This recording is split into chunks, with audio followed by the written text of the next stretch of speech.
Sveiki. Labą dieną. Labą dieną. Sveiki. Labą dieną. Labą dieną.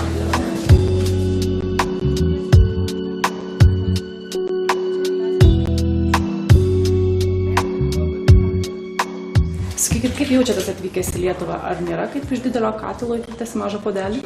Ne. Čia pasirodo ne puodelis, o visas puodas, didžiulis. Ir jame aš turėjau tokį, gal net jaudulį tokį, kurio negalėjau susitvarkyti.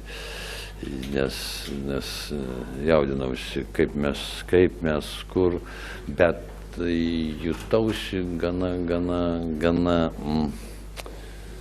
gana komfortiškai jau antrą dieną gastrolių.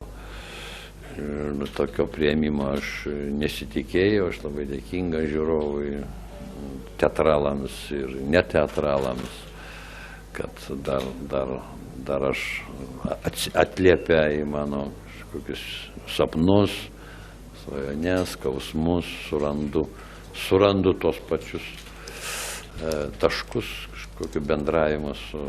Aš niekaip netitrūkau nuo jų, jaučiu juos, o ypatingai dar Maskvoje jauti ir tampi didesniu tuo lietuviu, negu kad Lietuvai būdamas. Lietuvai būdamas tu nori kartais ir pasikandžioti, nori neviltį pagyventi ir kritikuoti norisi.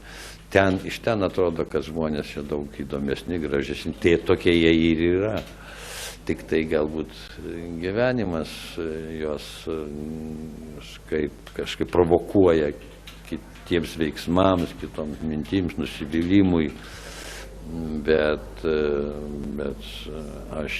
aš esu čia lietuvis, o ten dar didesnis lietuvis.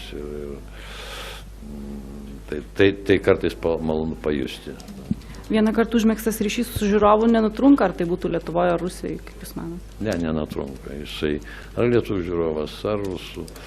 Jis yra žmogus, jeigu tu pats dar gali girdėti, jausti, matyti ir tau tai atliepia kitas, tai yra, nes tu esi ištikimas savo, reikia labai save auklėti, labai save žiūrėti, save neleisti savo tapti ironišku,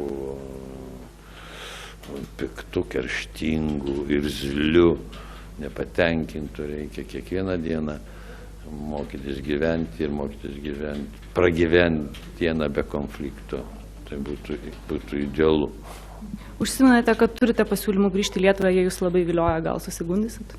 Taip, būtinai. Aš silpnas žmogus, vilionėms pasiduodu, neturiu charakterio, silpnas charakteris, gal pasiduodu vilionėms ir mielu noru.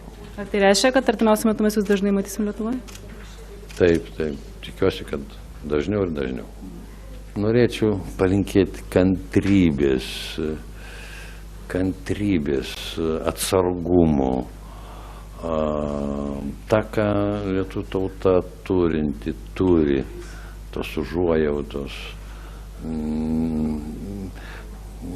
kaip giliau suprasti save, savo artimą, labiausiai pažinti save ir save ugdyti, mokyti ir mokėti susenti. Delfio skaitytojai, man atrodo, tą jaučia, tą turi, palinkėčiau, tą toliau vystyti savyje.